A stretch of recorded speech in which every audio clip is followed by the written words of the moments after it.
Arda ile omuz omuzaya hepiniz hoş geldiniz. Bugün mutfağımda konuğum Burcu Biricik. Hoş geldin Burcu. Hoş bulduk. Nasılsın?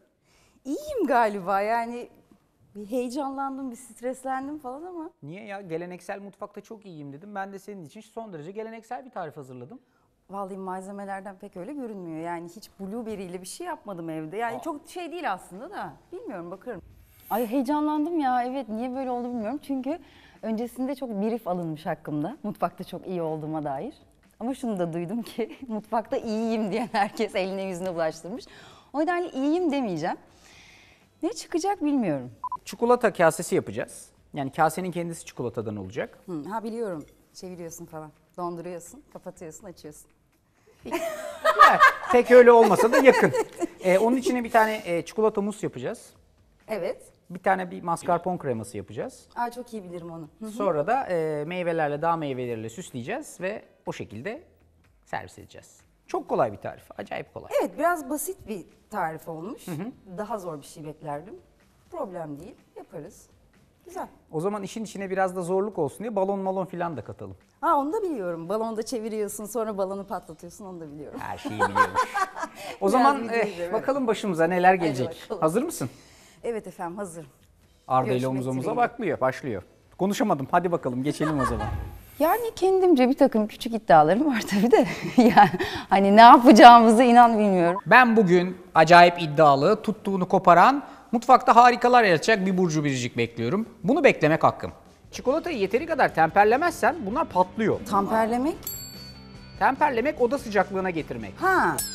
Yani anladım, onu da yanlış anladım. Önünde 3 tane yumurta var. Bu yumurtaların sarısıyla beyazını birbirinden ayıracağız. Çok hızlısın, çok hızlı konuşuyorsun. Bir saniye, bir dakika. 58-60 kez dur demiş olabilir. Bir dakika, dur. Bir dakika Arda. Bir dakika, sakin, dur.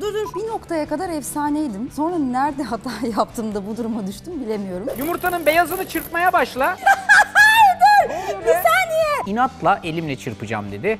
Çırptı da vallahi iyi kolkası varmış. Krema gövdelendi mi? Ben de geodelendi mi diyorum. Geodelendi benimki, evet. Bir tatlının baştan sona tuhaf hikayesini izledik. Kendimle gurur... Çok keyifli bir programa hazır olun.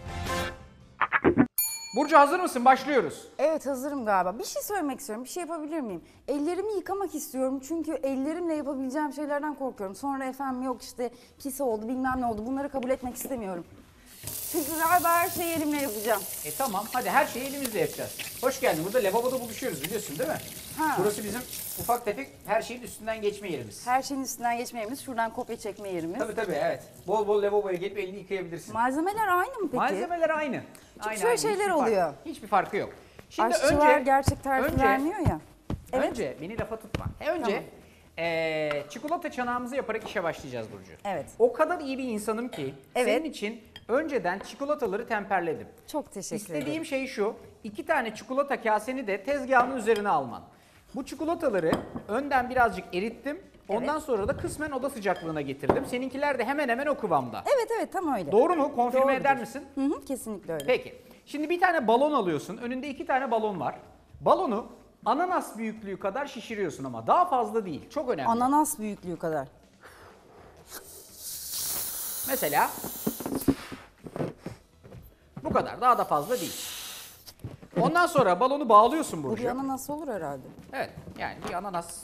Sizin oralarda ananas yetişiyor mu Antalya'da? Yani biz görmedik çocukluğumuzda. Peki. Bak şimdi Bilmiyorum, ananas evet. boyutunda bunu bağladın. Sonra bir tane kaşık alıyorsun ve son derece rahat vaziyette bu çikolataları şey yaptın ya. Evet. Yani iyice ben temperledim ya senin için. Evet. Balonun yarısına gelecek vaziyette bu çikolatayı balonun üstüne döküyorsun. Ve Döküyor muyum? Ha, Evet, kaşıkla. böyle bir kaşıkla hafiften böyle etrafını sıvazlıyorsun. Tamam mı? Önce siyah çikolatayla birazcık sıvazlıyorsun. Evet. Akıyorsa da yeniden çikolata kasesinin içerisine aksın bu. Hı hı. Ondan sonra bir kaşık da beyaz çikolatadan alıyorsun ve bununla sıvazlıyorsun. Neresini? Üstüne yani siyah beyaz karışık böyle hercai bir renk elde etmeye Ha, çalışıyoruz. aynı yere. Kısmen vahşi tabii. Fakat bunu balonun yarısı kadar yapalım ki Ne kadar yarısı? çıkarmamız şey olsun. Yani şimdi mesela hani yarım gövde yapıyorum ben bunu. Ay. Balonun yarısı kadarını böyle bununla Ha, şöyle yarısı. yarısı. Getireyim ben Evet. onu da. Nasıl Bir dakika. anlatabilirim bilemedim Tamam başka tamam, türlü. anladım ben, anladım. Şimdi ben bu denemeleri daha önce yaparken Şimdi sen geleceksin diye biz bunları denedik hep önceden. Maazallah sana böyle bir sürpriz bir şey yaşatmayalım diye. Evet. Çikolatayı yeteri kadar temperlemezsen bunlar patlıyor. Fakat şöyle bir durum var. Temperlemek. Temperlemek oda sıcaklığına getirmek. Ha. Yani çikolata çok sıcak olarak bunu balonun üstüne sürersen patlıyor. Evet. Ve tahmin edeceğin gibi patlarsa da bütün üst baş ortalık darmaduman. Kuru temizleme şeyiniz vardır herhalde. diye Var. düşünüyorum. Fakat tabii şöyle bir durum var. Bu risk her zaman var. Yani balon her zaman patlayabilir. Yok bir şey söyleyeyim mi? Çok iyi oldu Çok iyi mi oldu? bence. Tamam. Renk Şimdi renk, muhteşem. kıvam mıvam filan her şey tamam mı? Bence öyle gibi Sağ sol görünüyor. güzel kapattın mı bunu? Yani yarısını yapıyorum şu an. Şahanesin. Bir çanak elde etmeye çalışıyoruz burada. Evet. Önemli olan bu çanak. Çikolatayı çok kalın serersek bunun Evet. üstüne o zaman donması birazcık zorlaşıyor. Ha. Çok ince serersek de Kırılıyor. çıkartırken kırılıyor maazallah. Bence Allah oldu muhafaza. gibi. Pek öyle bir şey istemiyoruz. O yüzden bak şöyle güzel hercai böyle hafif dünya gibi Bakabiliyor muyum? renklerde benimki tamam. Seninki ne durumda? Vallahi bence tamam. Tebrik ediyorum seni. Çok yetenekli olduğunu zaten gelmeden söylemişlerdi. Ben dedim ki bizim daha zor bir şeyler yapmamız lazım. Burcu bunların altından kalkar dedim. Hiç sorun yaşamaz dedim. Yapamaz dediler. Sana haksızlık etmişler bence. Teşekkürler. Ben yaptım. Seni bekliyorum. Vay be. Şimdi bak önünde bir tane kase var. Küçük beyaz bir kase. Evet gördüm. Bunu alıp o kasenin üstüne oturtmanı istiyorum. Tamam. Ters. Evet yani çikolatalı kısım yukarıda, balon kısmı aşağıda. Sonra dikkatli vaziyette buzdolabına gidiyoruz. Tamam mı? Evet. Derin dondurucuyu açıp alt kısmına Burası. bunu dikkatli vaziyette yerleştiriyoruz Burcu. Aman Burcu. Çok önemli. Aman. Bir dakika şöyle. Aman aman. Bir şey değil mi? Çok iyi oldu. Çok iyi değil mi? Renk falan yıkılıyor. Şimdi Evet bunu hazırım. burada çok aşırı derecede bekletmeyeceğiz. Çıkartacağız yoksa oradaki soğuktan balon patlar. Yine patlamasını istemiyoruz. Birazcık donmasını istiyoruz. Evet. Şimdi hızlı davranıyorum. Ocağın üstünde 2 tane içinde su olan tencere var. Bir tanesinin altını aç. Geri kalanları elinin altından kaldırabilirsin şuraya. Orada suyu ısıtmaya başlıyorsun Burcu. Bütün yanlışları açıyorum önce. Evet. Tamam mı? Evet. Önünde 3 tane yumurta var. Bu yumurtaların sarısıyla beyazını birbirinden ayıracağız. 2 tane yumurtanın sarısına ihtiyacım var. Çok hızlısın, çok hızlı konuşuyorsun. Bir saniye, bir dakika. Dur daha bir şey Şimdi burada yapmadık. su dolu Beyazını bir şey da var. kullanacağız. Şimdi önünde beyaz kaseye yumurtanın beyazını ayır lütfen. Bir dakika Arda. Dur ya daha Şimdi bir şey yapmadık. Su dolu şeyi bıraktım bir tanesini, Heh. bir tanesini oraya koydum. Ama Isınsın sonuç- birazcık altı yansın onun tamam mı? Tamam, Şimdi yumurtanın sarısıyla beyazını ayırıyorsun Burcu. Beyaz şey kaseye. Beyaz kaseye yumurtanın beyazını koyuyorsun. Cam kaseye, büyük cam kaseye yumurtanın sarısını koyuyorsun. Tamam. Evet, yapabilirim. Şimdi yaptın mı? Ya hayır, bir dakika sakin. Nasıl hayır sakin? Bir dakika dur yapacağım. Bak şimdi yumurtanın Bak. beyazını ayır. Tamam mı? Evet, sarısını Yumurtanın da. sarısını da cam kasenin içerisine. Heh, oldu mu? Evet. Tamam. Şimdi 2 tane yumurtanın sarısı cam kasenin içinde. 2 mi? 2 yumurtanın sarısı evet. Bir dakika dur. O 2 yumurtanın sarısının üzerine 1 yemek kaşığı toz şeker koyuyorsun. Böyle bir dolu yemek kaşığı toz şeker koyuyorsun. Sonra suyun üstüne alıyorsun. Hafiften dolu şey yemek yapar. kaşığı, dolu yemek kaşığı şey koyuyorsun. Heh, Şeker. koyuyorsun. Sonra bu şekerle yumurtanın sarısını burada hafiften çırparak temperliyorsun. Bu birazcık ısıtmaya yarıyor. Tamam mı? Yumurtanın sarısını böyle güzel güzel ısıtmaya yarıyor. Bu burada ısınırken çırpa Evet. çırpa. Evet. Diğer tarafta da yumurtanın beyazı ile işin var. Evet. Burcu. Evet. 2 tane yumurtanın beyazı vardı elinde. Bir tanesini kullanacaksın. Ya duyamıyorum bir Bir- saniye çok yavaş ol. Bir tanesini kullanacaksın. Yumurtanın beyazından bir tanesini küçük cam kasenin içerisine al lütfen. Ve İkisi bunu burada. Bir dakika hangi kaseye koyuyorum? bir tanesini kullanacaksın cam kasenin içine. Yumurtanın beyazını çırpmaya başla. Çırparken de yumurtanın beyazına da bir kaşık şeker koyuyorsun. Ne oluyor be? Bir saniye. Çok hızlısın. Ben daha ahenk içinde böyle tatlı tatlı bazı şeyleri keyifle yapmak istedim. Olmadı. Ya dur Birincisi ama burada 2 yetişmemiz tane lazım. beyaz var. Buna mı yapıyorum? Yumurtanın beyazıyla Burcu Allah kahretsin. şekeri Bu çırpmanı ne ya? istiyorum. Şimdi bu bir beyaz etmiştir herhalde. Ya yaptıklarım için gerçekten çok özür dilerim. Burcu yumurtanın beyazıyla şekeri çırpıyorsun ya. Bir dakika hangi şekeri? Bir kaşık şekeri. Bir kaşık şekeri. Diğer güzel. elinle de yumurtanın sarısını çırpmaya devam etmen lazım yoksa yumurtanın sarısı pişer. Yumurtanın beyazına bir kaşık şeker koydum. Her ikisine de birer kaşık şeker koyuyoruz. İkisini de çırpıyoruz. Yumurtanın sarısını temperliyoruz. Ocağın altı kısık ateşte olsun. Ocakta yapacaksın yoksa temperlenmez. Yapıyorum hepsini. Arda'yı duydum. Yani anladım, onu da yanlış anladım. Çünkü yani öyle olması gerektiğine inandım. Dedi ki ya ikisini aynı anda karıştır deyince ben ikisini aynı anda karıştırmam gerektiğini. O ateş falan, mikser onlar hiç bende yok. Yumurtanın sarılarını temperlemek önemli. Temperlemek aslında ısıyı dengelemek. Yani soğuğu sıcağa yaklaştırmak, sıcağı soğuğa yaklaştırmak demek. Bu temperleme işleminde çikolatayı yumurtanın sarısına dahil edeceğimiz için yumurtanın sarısını ısıtmamız lazım. Yoksa direkt sıcak çikolatayı koyduk mu yumurta pişer. O temperleme işlemini de ikna etmekte biraz zorlandım. Yani ocağın üstüne al dedikçe o tezgahın üstünde yapmaya çalıştı. Neyse sonunda doğru yolu bulduk. Yumurtanın beyazı güzel kıvamlandı mı? Daha bilemiyorum ki. Kıvamlanmadı mı? Bence çok iyi şu an ikisi de. Burcu, Evet. Yapıyorum. niye ocakta bir şey yapmıyorsun? Nerede hocam? Yumurtanın sarısını ocaktaki suyun üstüne koyacaksın. Aa, öyle mi? Evet, onu orada temperleyeceksin. Peki. Öbürünü de alttaki bak makine koydum senin için. O makineyle böyle çırparak beyazı da, yumurtanın beyazını evet makineyle, Elimle değil mi? hayır makineyle çırparak kar köpüğü kıvamına getireceksin. Ama yumurtanın sarısını tek başına bırakırsan pişer. Çok dikkatli. Evet, işte bu. Şimdi bazı insanlar vardır mesela böyle ilaç kullanmayı sevmezler, doğal şekilde hani tedavi olurlar. Bazı insanlar vardır makineyi kullanmayı sevmezler, daha doğal yollardan kendi kişisel güçleriyle çalışırlar. Burcu muhtemelen bu türde bir yapıda. Makine koyduk, güzel çırpsın kabartsın diye inatla elimle çırpacağım dedi. Çırptı da vallahi iyi kolkası varmış, bende o kadar yok yani. Kol kasıma çok güvenirim gerçekten. Kolda iyiyimdir.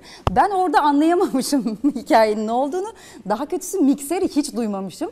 Ve zavallıca bir çabayla ikisini birden elimle karıştırmayı düşündüm. Ama Arda'nın tariflerinde hep öyleydi yani. Onu çok mikserle yapmıyorsun ki çok köpüklenmesin falan. Onlar aklımda kalmış. Oradan biraz gol yedim. Doğru yol.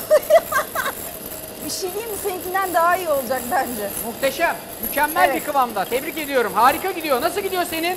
Çok iyi. Muhteşem gidiyor. Yumurtanın sarısı temperleniyor. Yumurtanın beyazı bak Temperlendi. temperlendi mi? Evet. Bak ben böyle yapıyorum. Sen yapabilecek misin böyle? Hop. Bence denemeyeyim. Bence dene. Hadi O dene. kıvama kadar geleceksin. Ha. Yumurtanın sarısını temperlemen çok önemli. Nasıl gidiyor? Her şey yolunda mı? Yani bu akar, kafada öyle durmaz, ben sana söyleyeyim. Birazdan o kıvama gelecek o. Ben sana inanıyorum. Yumurtanın sarısı güzelce ısınmaya başladı. Hafif böyle bir mayonez kıvamına gidiyor. Seninki de gitti mi? Mayonez mi? Sarı yumurtanın sarısı mayonez kıvamına doğru gidiyor. Çok güzel bir kıvamda. Şimdi bunu artık ocaktan alıyorum. Yumurtanın sarısını ocaktan al. Al. Al. Tamam mı? İçerisine yaklaşık bir kepçe kadar Evet. siyah çikolata koyuyorsun. Yumurtanın sarısının içerisine çırparak yaklaşık böyle bir kaşık kadar, bir kepçe kadar siyah çikolatadan koyuyorsun. Burcu. Yumurtanın sarısına yaklaşık bir kaşık kadar. Bir kepçe kadar Kepçe siyah mi? çikolata. Evet, bir kepçe kadar siyah çikolatadan koyuyorsun. Tamam mı? Evet. Ve güzelce çırpıyorsun. Bu böyle kalın macun gibi bir kıvama geliyor. Geldi mi seninki de? Daha şey yapamadım, bilemiyorum. Çırpma teliyle artık işimiz tamam. Bak çok güzel böyle kalın macun gibi bir kıvama geldi Burcu. Çok güzel bir macun oldu. Şahane. Harika bir macun. Şimdi spatula elimin altında. Spatula ile çalışmaya devam ediyorum. Evet. Bu spatula ile hazırladığım kar köpüğü kıvamı var ya. Benimki kar köpüğü olmadı. Ben Niye sana olmadı? söyleyeyim, sulu kar gibi bir şey oldu. O Yani devam çünkü- et çırpmaya. Sen çırpınca olacak o. İçine şeker koydun mu bir kaşık? Ha. Koymadın mı? Koydum. Heh. Koydum. Koyduktan sonra onu kar köpüğü kıvamına getiriyorsun. Ben çok sarı koymuş ama çok beyaz koymuş olabilirim. 2 tane mi beyaz koydun? Hayır, bir tane beyaz koydum. Tamam o zaman bir tane işte. Şimdi onu kafasına tutunca akmadı ya. Yani benimki onu yapmış olsaydım iyi ki denemedim. Çünkü çok akışkan bir durumdaydı. Bence oradan da büyük gol yedim. Evet. Yumurta beyazları benim nezdimde kar köpüğü kıvamında olacakken Burcu'nun nezdinde daha akışkan, hafif sıvı Biraz böyle nehir kıvamında, beyaz böyle çağlayan bir nehir kıvamında aka aka köpüre köpüre gidiyordu. Sonra o böyle kar köpüğü kıvamına geldikten sonra... Bence yeterince karlandı, evet. Peki tamam, o kar köpüğü kıvamına geldikten sonra o yumurtanın beyazı, kar köpüğü beyazı olanı alıp çikolatanın içerisine ekleyeceksin ve yavaşça spatula ile dışarıdan içeriye doğru kapatarak karıştıracaksın. Spatula. Spatula ile. Bu macuna koyacağız değil mi bunu? Evet, macuna koyacağız. Koyacağız. Bunu yapmamızdaki temel sebep şu. Yumurtanın beyazıyla, yani içine hava hapsettiğimiz yumurtanın beyazıyla bu çikolata macununu güzel bir mus, yani köpük kıvamına getiriyoruz. Evet. Çırparsak eğer bunu Çırpma, evet. Birazcık fazla havasını kaçırırız. Evet. Güzel olmaz kıvam olarak. İstemiyoruz bunu, değil mi Ben Burcu? bunu senin başka bir tarifinde yapmıştım Hah, sanki. işte bak, yani Arda'nın mutfağını takip ettiğin için senin sırtın yere gelmez Burcu. Bak dışarıdan Sana, alıyoruz. benim şu an inancım, güvenim tam. Bu Hiçbir biraz... Peki sıvı oldu mu seninki? Benimki çünkü biraz sıvı oldu. sıvı mı? Ama sıvı olmaması lazımdı. Yumurtanın beyazından işte. Oysa ki sıvı olmaması lazımdı onun. Daha mı sert olması lazım? Evet. Un Birazcık konsam daha olur mu? sert olması lazımdı. Peki deneyeceğiz. Bakalım nasıl olacak. Bunun böyle iyice, bak, vay vay vay, süper oldu ya. Seninki de süper oldu mu? Çok iyi oldu. Gerçekten mi? Tamam, sana güvenim tam benim bak. O kadar kolay bölüm seçtim senin için, hiçbir dert tasa yok. Şimdi şöyle yapıyoruz Burcu. Hemen arka tarafında burada cam kaseler var. Ben sana şöyle yan tarafa koyayım bu cam kaselerden bir ederim. tanesini. O cam kasenin içerisine krema koyuyorsun, yarım su bardağı kadar. Tamam mı? Tamam mı? Krema. Tamam. Tamam. Şimdi ondan sonra Ha yok, krema bu. krema, evet. Bardağın su içinde bardağı. zaten. Yarım su bardağı Buna kadar buna koyuyorsun. koydum. Sonra bu elektrikli çırpıcının temiz olan uçları var tezgahın üstünde. Aynı olsa problem değil. Ben yapıyorum öyle şeyler. Peki o temiz uçları takıp buradaki kremayı birazcık çırparak kabartacağız, tamam mı? Bu çünkü çok su kıvamında bu krema. Bunu çırparak birazcık yoğunlaştıracağız.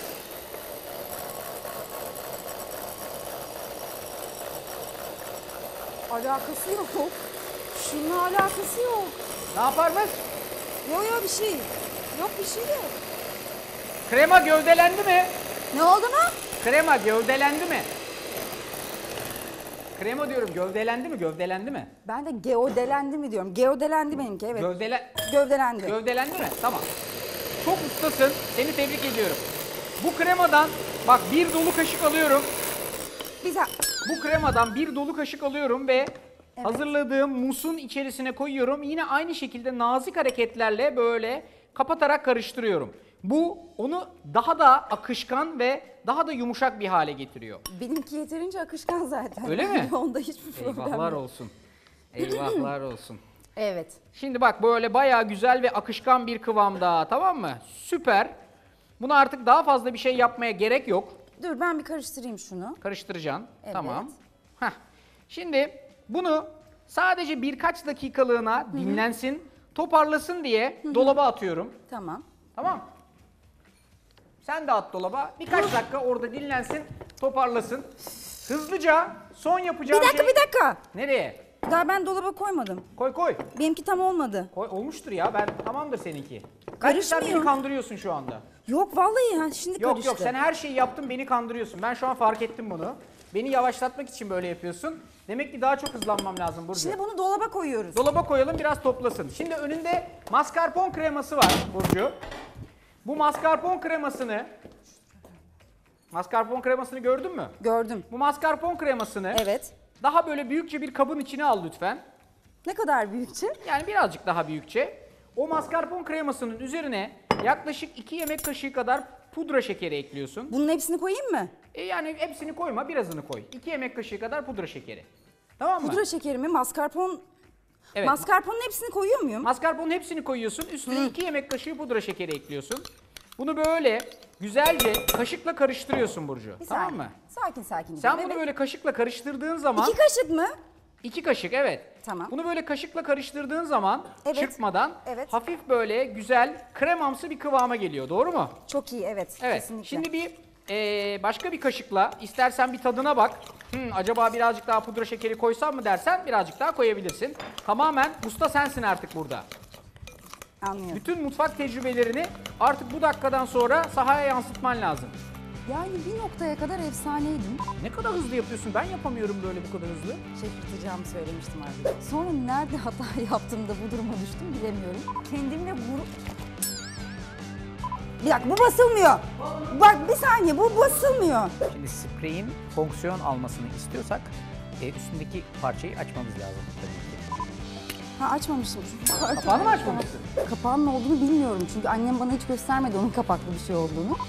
Hızlı mı karıştırıyorum acaba? Çok hızlı karıştırırsan suya döner. Emre'cim sana mor balonlu sürpriz nötron yıldızı getireceğim. Elimizde şahane mor balonlu bir tatlı var. Hayatında böyle bir şey yemedin. Ben böylesini görmedim. Sen de böylesini yememişsindir eminim. Evde oturup yiyeceksin ve gerçekten ellerimi öpeceksin. Patlatıyorum, hazır mısınız? Şimdi bunu vakit kaybetmeden burada bir tane sıkma torbası var. O sıkma torbasının içerisine transfer ediyorsun Burcu. Şey oldu bu biraz. Ne oldu? Topaklandı. Topaklanmaz. İyice karıştırırsan topaklanmaz o. Hızlı mı karıştırıyorum acaba? Çok hızlı karıştırırsan suya döner.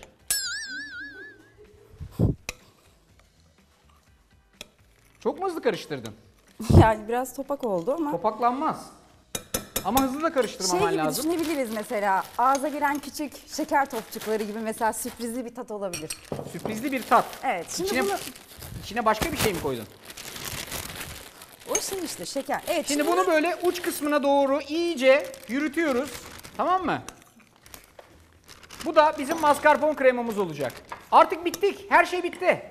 Gerçekten mi? Vallahi tatlıyı bağlayacağız şimdi. Hazır mısın? İnanamıyorum. Bir saniye. Bir saniyemiz yok çünkü tatlıyı bağlamamız lazım. Bir saniye. Burada bir tane servis tabağı var elinin altında. Benim yok bir saniye. Var var yan tarafta duruyor. O servis tabağını al ve artık buzdolabına gidebilirsin. Buzluğa mı? Evet, derin dondurucudan kaseni çıkart lütfen. Baksana mis gibi donmuş be. Bir şey söyleyeyim mi? İnanılmaz donmuş değil mi? Kendimle gurur... Ya bir de bana dedin ki bana eksik bilgi veriyorsun filan. Hiç üzülmedin mi bunu derken Burcu? Öyle olmaz mı aşçılar bir şey saklar? Aşk olsun ben Şu senden bir an şey saklar mesela mıyım? kesin duymadığım... Sen burada benim konuğumsun. Şimdi beni daha iyi dinle çünkü bunun artık son finalize ediyoruz. Evet. Çikolatandan bir küçük kaşık alıp servis tabağının ortasına doğru Benim hafifçe... servis tabağım. Servis tabağın bak sol tarafında duruyor. Ay. Harita gibi her şeyi söylüyorum sana. Bir küçük kaşık alıp servis tabağının ortasına doğru koyuyorsun. Tamam mı? Evet. Sonra burada hazırladığın bu çikolata balonunu alıp onun üstüne yerleştiriyorsun.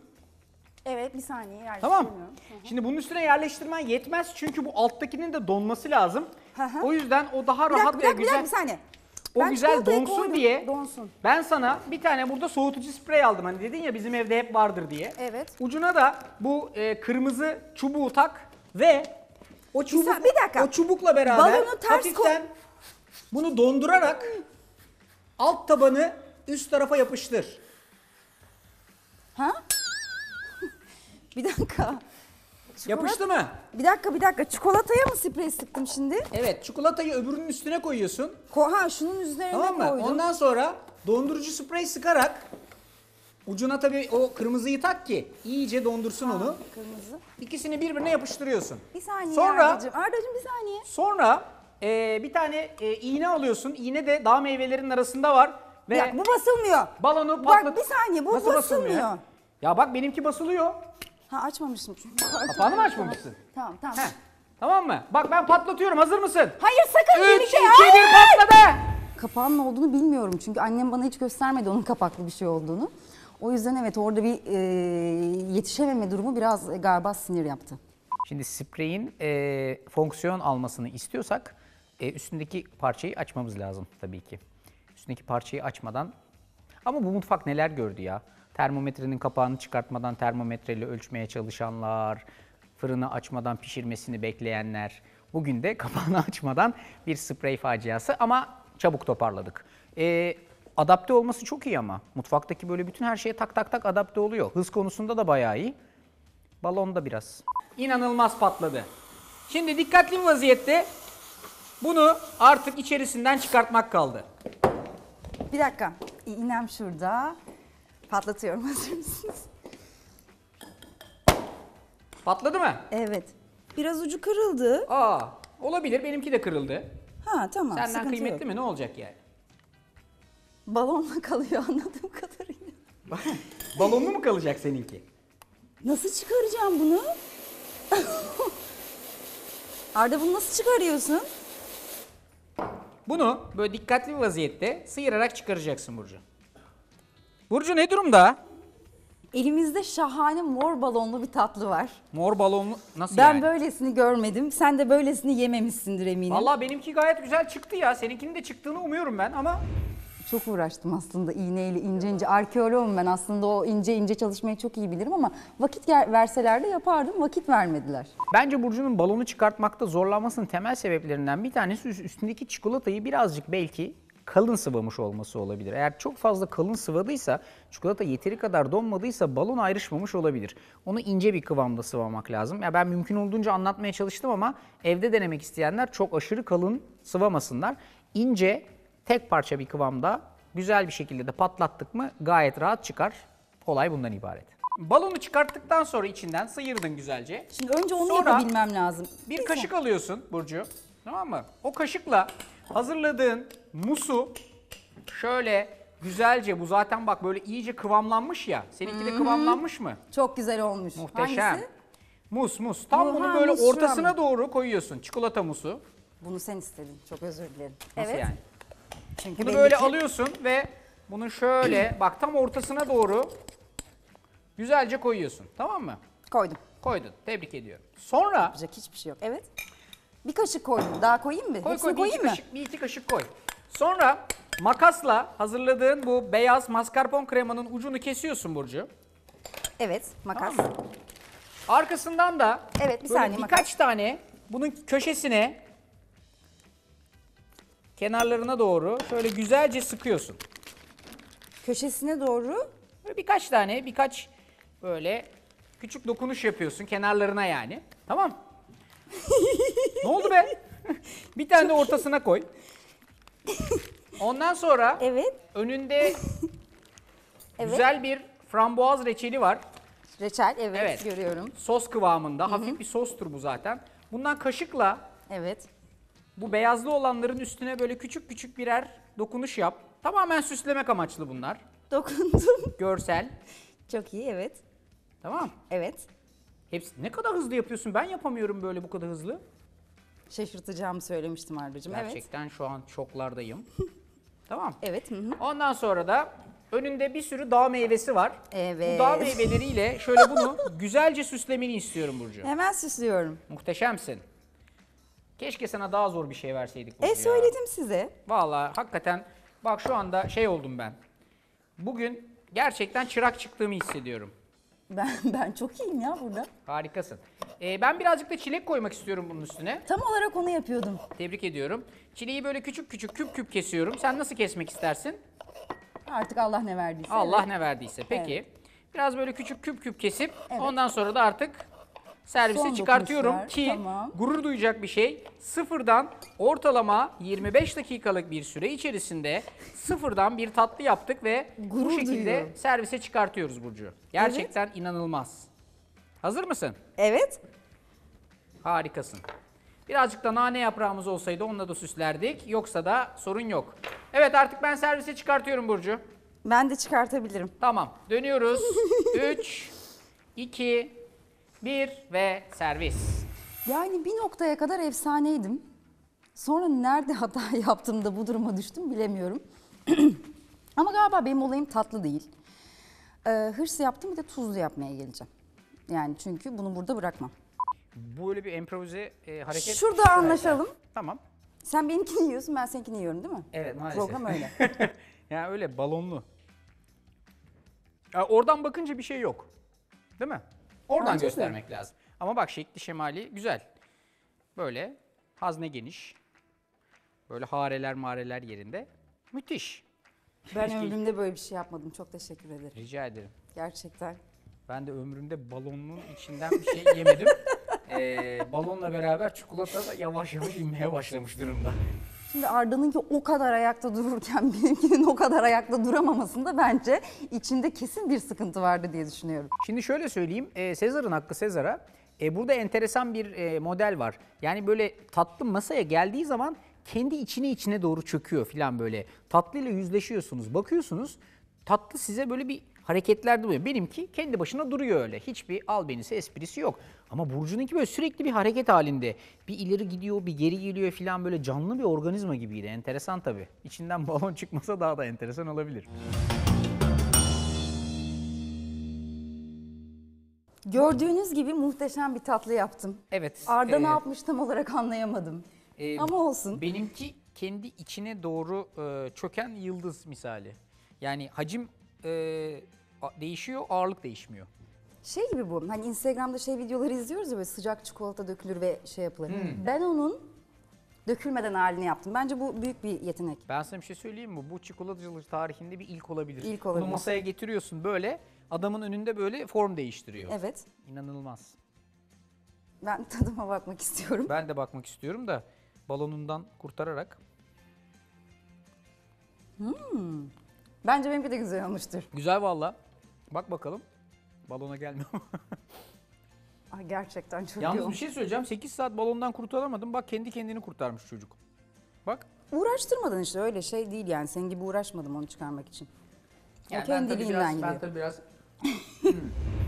Çok beğendim yani, şu an sorsan hiçbir şey hatırlamıyorum ve hani yap desen asla yapamam.